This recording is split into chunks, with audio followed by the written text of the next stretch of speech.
মাননীয় প্রধানমন্ত্রী। বিসমিল্লাহির রহমানির রহিম।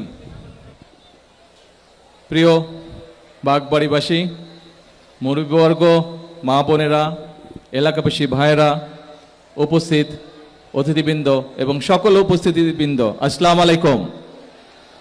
আসসালামু আলাইকুম। প্রথমেই তো জিজ্ঞেস করেছি ভালো আছেন, কেমন আছেন, তাই না? তাহলে ওই চ্যাপ্টার শেষ। এখন আমরা এই মাঠে যে আজকে একত্রিত হলাম, প্রথমেই আমি দুটো কারণের জন্য আল্লাহর দরবারে শুকরিয়া আদায় করছি। এক, আজ বহু বছর পরে, এক যুগের প্রায় 2 যুগের সমান হবে, এই 2 যুগ পরে এই নিজের গ্রামের বাড়িতে, নিজের এলাকায়, এই স্কুল মাঠে, এই কলেজ মাঠে আজ আবার আপনাদের সাথে একত্রিত হতে পেরেছি, আপনাদের সামনে কথা বলতে পেরেছি। এর জন্য আল্লাহর দরবারে শুকরিয়া আদায় করি। আর গত প্রায় 10 বছর ধরে যেই পরিকল্পনাটি আস্তে আস্তে ছক এঁকেছি, সেই পরিকল্পনার অনেকগুলো পরিকল্পনার একটি পরিকল্পনা ছিল ফ্যামিলি কার্ড। আল্লাহর কাছে হাজারো লক্ষ কোটি শুকরিয়া যে আজ এই নিজের বাড়িতে মা বোনদেরকে এই ফ্যামিলি কার্ড দেওয়ার মতন অবস্থায় এসছে, এই বাস্তবায়ন করতে পেরেছি আলহামদুলিল্লাহ। সেই জন্য আল্লাহর দরবারে শুকরিয়া আদায় করি। এখন মা বোনেরা, ভাইয়েরাও সহ এই যে ফ্যামিলি কার্ড আজকে এখানে 911 জনকে দেওয়া হয়েছে। 911 জন ইনশাল্লাহ পাবেন। দেবার কথা প্রথমে ছিল 900 কত, না বেশি ছিল একটু। মন্ত্রী সাহেব 900 কত জন, 78 জন না কত? না, দিলাম তো 911 জন, কিন্তু প্রথমে ছিল 900 কত জনই? হ্যাঁ, 938 জন ছিল। কিন্তু তাহলে আপনাদের কাছে প্রশ্ন হতে পারে, কেন 38কে না দিয়ে 11কে দিলাম? কারণ হচ্ছে এই 911 জন মায়ের কাছে যে মোবাইলটা আছে সেটা ওনারা ব্যবহার করেন, আর এই যে 38 যাদেরকে আমরা বাদ দিয়েছি ওই মোবাইলগুলো স্বামী স্ত্রী দুইজনেই ব্যবহার করেন। সেই জন্য আমরা দেইনি। যদি স্বামী টাকাটার কথা না বলে স্ত্রীকে, এই জন্য আমরা দেইনি, যাতে মায়েরা টাকাটা পায়।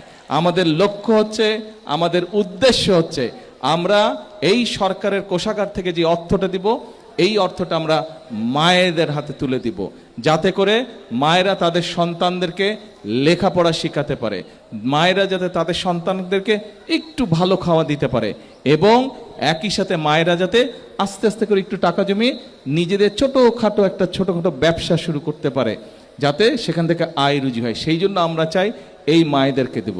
কিন্তু এখন কেন আমরা এই ফ্যামিলি কার্ড মায়েদেরকে দিচ্ছি? মায়েদেরকে দেওয়ার কারণ হলো, এই যে আমাদের এই প্রিয় মাতৃভূমি বাংলাদেশ, এই বাংলাদেশে পুরুষ এবং মহিলা অর্ধেক অর্ধেক। এই যে প্রায় 20 কোটি জনসংখ্যা, পুরুষ এবং মহিলা অর্ধেক অর্ধেক। পুরুষরা তো যাচ্ছে, চাকরি বাকরি করছে, ব্যবসা বাণিজ্য করছে, ঠিক আছে, আয় রুজি আছে, জমি জমা চাষ করছে, দোকানপাট আছে, ব্যবসা বাণিজ্য আছে। কিন্তু মায়েদেরকে যদি কোনো রকম সহযোগিতা না করা হয়, মারা যদি সচ্ছল না হয়, স্বাবলম্বী না হয়, তাহলে তো এই দেশকে এগোনো সম্ভব না। সংসার যখন সুন্দরভাবে চলে, শুধু একা স্বামী বা একা স্ত্রী সংসার সুন্দর করে চালাতে পারে না। দুইজন যখন একসাথে কাজ করে, দুইজন যখন একসাথে, দুইজনের মধ্যে যখন সমঝোতা থাকে, দুইজন যখন একসাথে অবদান রাখে, তখন সংসার শুধু। ঠিক একইভাবে দেশকে যদি সামনের দিকে নিয়ে যেতে হয়, সুন্দরভাবে গড়ে তুলতে হয়, তাহলে নারী এবং পুরুষ দুইজনকে সমানভাবে আমরা রাষ্ট্র থেকে সহযোগিতা করতে চাই। কারণ নারীকে স্বাবলম্বী না করা পর্যন্ত আমরা চাই, আপনারা হয়তো কোটিপতি হবেন না, আমরা ফ্যামিলি কার্ডের মাধ্যমে আমরা চাই যে নারীরা যাতে স্বাবলম্বী হতে পারে। অর্থাৎ আপনার সন্তান বা আপনার ছোট্ট একটা কিছু কিনতে ইচ্ছা করলো, একটা লাল জামা দেখলেন, একটা লাল শাড়ি দেখলেন, একটু চিপস খাইতে চাইলেন, বা এই ধরনের প্রয়োজনীয় জিনিস আপনি যাতে নিজে সেটা ক্রয় করতে পারেন। আপনার সন্তানকে কিছু খেতে দেবার ইচ্ছে হলো, নিজে যাতে আপনি সন্তানের জন্য সেটা কিনতে পারেন। আপনার সন্তান একটা বই দেখলো, সেই বইটা সে কিনতে চাইলো, আপনি নিজে যাতে সেটা কিনে দিতে পারেন। আপনার যাতে সেই শক্তিটা আস্তে আস্তে আপনার তৈরি হয়, অর্থনৈতিক শক্তি। সেজন্যই আমরা এই ফ্যামিলি কার্ড নারীদের কাছে পৌঁছে দিতে চাই। পুরুষদের জন্য আমরা অনেক পরিকল্পনা গ্রহণ করেছি, সেগুলা পুরুষ ভাইদের জন্য সেটা ধীরে ধীরে আমরা করব ইনশাল্লাহ। আজকে যে এই ফ্যামিলি কার্ড, এটা গাবতলীতে এই মাসের মধ্যে ইনশাল্লাহ আরো 22টা না 30 তারিখের ভিতরে 23টা, আরো 23টা, বাংলাদেশের 23টা উপজেলাতে আমরা এই মাসের ভিতরে 30 তারিখের ভিতরে আমরা মায়েদের হাতে ফ্যামিলি কার্ড পৌঁছে দিব। এবং ইনশাল্লাহ আগামী 5 বছরের মধ্যে আমরা দেশে প্রায় 4 কোটি পরিবার আছে, আমরা চেষ্টা করব ম্যাক্সিমাম পরিবারের মায়েদের কাছে, গৃহিণীদের কাছে, নারী প্রধান যে আছে পরিবার তার কাছে এই ফ্যামিলি কার্ড আমরা পৌঁছে দেওয়ার চেষ্টা করবো ইনশাল্লাহ আগামী 5 বছরের মধ্যে। অনেকে অনেক কথা বলতে পারে, এত টাকা কোত্থেকে আসবে, কি আসবে না আসবে, অনেকে অনেক কথা বলতে পারে। আমাদের কথা একটাই, নির্বাচনের আগে বলেছিলাম আমরা চেষ্টা করব বিগত স্বৈরাচারের সময় যেই দুর্নীতি হয়েছে, দেশ থেকে লক্ষ কোটি টাকা পাচার হয়ে গিয়েছে, দেশ থেকে লক্ষ লক্ষ কোটি কোটি পাচার হয়ে গিয়েছে, টাকা অর্থ সম্পদ চুরি হয়েছে, আমরা এই দুর্নীতিটাকে রোধ করতে চাই। কারণ এটা জনগণের টাকা, জনগণের অর্থ পাচার হয়েছে। সেই টাকা দিয়ে আমরা ফ্যামিলি কার্ড করব ইনশাল্লাহ, সেই টাকা দিয়ে আমরা কৃষক কার্ড করব ইনশাল্লাহ। আপনারা নিশ্চয়ই এর মধ্যে খবরে কৃষক কার্ডের কৃষক ভাইদেরকে এখনো এই গাবতলীর কৃষক ভাইদের কাছে এখনো আমরা কৃষক কার্ড পৌঁছাতে পারিনি, কিন্তু ইনশাল্লাহ ধীরে ধীরে আমরা পৌঁছাবো। কিন্তু আপনারা দেখেছেন নির্বাচনের আগে আমরা বাংলাদেশের মানুষকে প্রতিশ্রুতি দিয়েছিলাম, এই ফ্যামিলি কার্ডের কথা বলেছিলাম, আমরা বলেছিলাম কৃষক কার্ডের কথা, আমরা বলেছিলাম 10,000 টাকা পর্যন্ত যাদের কৃষি ঋণ আছে সেই কৃষক ভাইদের আমরা 10,000 টাকা পর্যন্ত কৃষি ঋণ সুদ সহ মৌকুফ করে দিব। সেটা আলহামদুলিল্লাহ আপনাদের দয়া, আল্লাহর রহমতে সেই কাজটা প্রথম সপ্তাহের মধ্যেই আমরা করতে সক্ষম হয়েছি। এতে করে 12 লক্ষ, সারা বাংলাদেশে 12 লক্ষ কৃষক তাদের 10,000 টাকা পর্যন্ত কৃষি ঋণ আমরা মৌকুফ করেছি। 12 লক্ষ কৃষক এতে সুবিধা পেয়েছে। এখানে কৃষক ভাই আছে তো? কৃষক ভাই আছে না অনেকে? কে কারা কৃষি কাজ করেন বলেন তো, হাত তুলেন দেখি কারা কারা কৃষি কাজ করেন। এই যে আপনাদের মধ্যে যাদের 10,000 টাকা কৃষি ঋণ ছিল, ধীরে ধীরে আপনারা দেখবেন আপনাদের কাছে আপনাদের ব্যাংক নোটিশ পাঠাবে যে এই কৃষি ঋণ সরকার পরিশোধ করে দিচ্ছে, আপনার এটার আর ইনশাল্লাহ প্রয়োজন হবে না। ইনশাল্লাহ কৃষকদের পাশে আমরা দাঁড়াবো, ইনশাল্লাহ কৃষকদের পাশে দাঁড়ানো শুরু করেছি, আমরা মা বোনদের পাশে দাঁড়াবো। কারণ আমাদের পরিকল্পনা হচ্ছে দেশকে ধীরে ধীরে সামনের দিকে নিয়ে যাওয়া, দেশের মানুষের ভাগ্য পরিবর্তন করা। এখন এরপরে আরো অনেক আছে, আমরা ইমাম মুয়াজ্জিম সাহেবদের কথা বলেছি, তাদেরকে সরকার থেকে যেই সম্মানের কথা বলেছি, মুসলমান ধর্মের মসজিদে ইমাম মুয়াজ্জিন খতিব সহ অন্য ধর্মের যে ধর্মীয় গুরু আছে তাদেরকে আমরা বলেছি যে সম্মানী দেব, সেই কাজটা আমরা শুরু করেছি।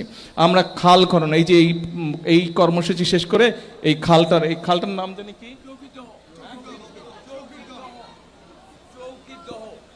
হ্যাঁ এই যে চৌকিদহ খাল আছে যে সামনে, খালটা তো অর্ধেকের বেশি খাল ভরাট হয়ে গেছে, মানুষজন জমি জমা, তারপর খালের যতটুকু অংশ আছে এই খালটা আমরা খনন কাজ ইনশাল্লাহ আজকে শুরু করব। এই খালের খনন কাজ শুরু করলে এই খালে পানি থাকলে আপনাদের লাভ আছে? আপনাদের কি লাভ আসবে? খালে পানি আসলে, খালে পানি থাকলে লাভ হবে? এলাকার মানুষের কি লাভ হবে? আচ্ছা, তো এইরকম সারা বাংলাদেশে আমরা খাল খনন খানাবো। অর্থাৎ আমাদের যে পরিকল্পনা আগামী 5 বছরের পরিকল্পনার অধিকাংশ পরিকল্পনা হচ্ছে গ্রামের মানুষকে ঘিরে, যেখানে বাংলাদেশের 70% জনসংখ্যার 70% মানুষ গ্রামে বাস করে। এই মানুষগুলোকে ঘিরে আমরা বিভিন্ন পরিকল্পনা গ্রহণ করেছি। এই যে দেখেন আজকে একটু আগে হাসপাতালে, এই যে পাশে যে ছোট্ট হাসপাতালটা আছে, এই হাসপাতালে আমরা বাচ্চাদেরকে হাম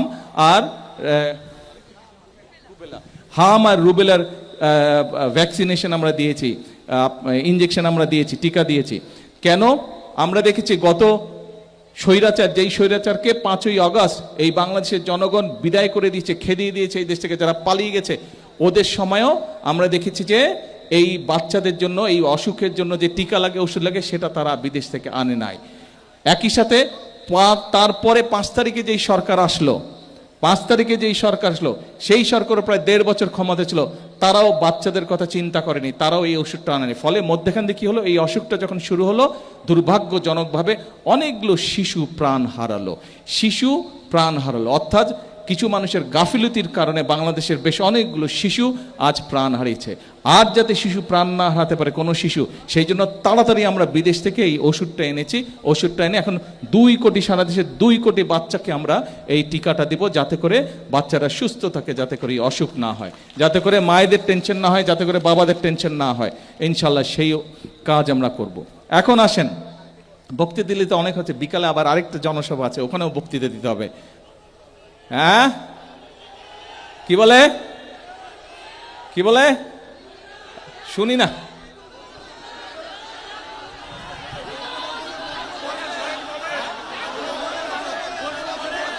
ও 2 ঘন্টা বলবো? আরে খিদা পাইছে তো আমার, বাপের বাড়িতে খাইতে দিবেন না নাকি বাড়িতে? নামাজ বাকি, খাওয়া বাকি, ওই জনসভা বাকি, খালকাটা বাকি, সব বাকি, আবার ঢাকা যেতে হবে। আসবো বলবো, কথা বলবো, বসেন উত্তেজন। এখন এই যে আপনাদের নতুন এমপি মিল্টন অনেকগুলো দফা দিয়েছে, রোকন চেয়ারম্যান অনেকগুলো দাবি দেওয়া দিয়েছে এলাকার। আমি জানি এলাকার অনেক দাবি দেওয়া আছে, গত প্রায় 1 যুগেরও বেশি সময় ধরে কোনো কাজ কাম হয় নাই। আমি নির্বাচনের সময় বিভিন্ন এলাকায় গেছি, বাংলাদেশের প্রত্যেক এলাকায় এই কমপ্লেন পেয়েছি আমি সাধারণ মানুষের কাছে। রাস্তাঘাট হয় নাই, স্কুল কলেজ হয় নাই, ব্রিজ কালভার্ট হয় নাই, স্কুল ভাঙ্গা পড়া, হাসপাতালে ডাক্তার নাই, ওষুধ নাই। এই সমস্যাগুলো যেখানেই গেছি নির্বাচনের সময় মানুষজন এই কমপ্লেনগুলো, এই অভিযোগগুলো দিয়েছে। এখন আপনারা এই যে ধনুর যেটা রাস্তা বলেন, এখান দিয়ে সামনে দিয়ে যে ধনুটে গেছে রাস্তাটা, এই রাস্তার কাজ নিশ্চয়ই আপনাদের অনেকে যারা ইয়াং তাদের হয়তো মনে নাই, কিন্তু একটু যাদের বয়স আছে, যাদের এখন বয়স 45, 40, 45, 50 বছর বয়স, আপনাদের কিন্তু খেয়াল আছে এই রাস্তার কাজ আজকে থেকে প্রায় 20 বছর আগে কিন্তু করে গিয়েছিলাম আমি। রাস্তাটা চিকন, কিন্তু রাস্তার কাজ শুরু হয়ে গেছিল, সেই ধনুটের ভিতর দিয়ে চলে গিয়েছিল রাস্তার কাজ। এই রাস্তার কাজ ইনশাল্লাহ, কিন্তু এখানে 4 লেন করার মতন গাড়ি ঘোড়া চলে না, এত গাড়ি ঘোড়া চলে না। আমরা রাস্তাটাকে যাতে আরেকটু বড় করা যায়, যাতে দুর্ঘটনা না ঘটে, মানুষ যাতে নির্বিঘ্নে যেতে পারে, সেভাবে আমরা করব। কারণ যেখানে 4 লেন প্রয়োজন নাই, সেখানে যদি আমরা 4 লেন করি, রাষ্ট্রের অর্থ নষ্ট হয়। ঠিক আছে না? সব কিছু করতে তো পয়সা লাগে, এবং এই পয়সাটা কার? এ ভাই চুপ করতে হবে, নাহলে তোরা বক্তব্য দে আমি যাই। হ্যাঁ, তোরা বক্তব্য দে আমি যাই। চুপ, একদম চুপ। হ্যাঁ, এখন রাষ্ট্রের অর্থের কথাও তো চিন্তা করতে হবে। এই যে দেখেন মধ্যপ্রাচ্যে যুদ্ধ শুরু হয়েছে, যুদ্ধ হওয়ার কারণে যেটা হয়েছে, যেখান থেকে তেল গ্যাস আমরা আনতাম সেই দেশগুলো আক্রান্ত হয়েছে। শুধু তাই নয়, যেই রাস্তা দিয়ে আসতো, এই যে আমরা শহর থেকে যে লিচুতলা দিয়ে আসলাম, এই যেই রাস্তার কথা বললেন, জাহাজেরও এরকম নদীর মধ্যে, সমুদ্রের মধ্যে রাস্তা আছে, সেই রাস্তাগুলো বন্ধ হয়ে গেছে। ফলে তেল আনতেও কষ্ট হচ্ছে, এবং যেহেতু যেই দেশ থেকে আমরা তেল আনতাম ওখানেও দাম বেড়ে গেছে, ফলে অনেক বাড়তি দাম দিয়ে তেল, ডিজেল, পেট্রোল কিনে আনতে হচ্ছে আমাদেরকে। ফলে রাষ্ট্রের অতিরিক্ত অনেক অর্থ চলে গেছে। এই অর্থ কাদের? রাষ্ট্রের অর্থ কাদের? আপনাদেরই তো অর্থ, এই অর্থ আপনাদের। সেই জন্য আমাদেরকে বিবেচনা করতে হবে যে কোন রাস্তাটা 4 লেন করা প্রয়োজন, কোন রাস্তাটা 2 লেন করা প্রয়োজন। যেটা 2 লেন দিয়ে কাজ হবে সেটা 4 লেন করে খামাখায় জমি নষ্ট করার দরকার নাই, অর্থ নষ্ট করার কাজে রাস্তা ইনশাল্লাহ হবে। আসেন এরপরে আরো কয়েকটা দাবি, তার মধ্যে এই কলেজের কথা বলেছেন, কলেজ সরকারিকরণ। কলেজ সরকারিকরণের কথা বলছে না? হ্যাঁ, কি বলে? ডান, হয়ে গেল সরকারিকরণ। যান, বলে দিলাম ইনশাল্লাহ হয়ে গেল, ইনশাল্লাহ সরকারিকরণ হয়ে গেল। কয়েকদিনের মধ্যে কাগজ ইনশাল্লাহ চলে আসবে, সরকারিকরণ হয়ে গেল।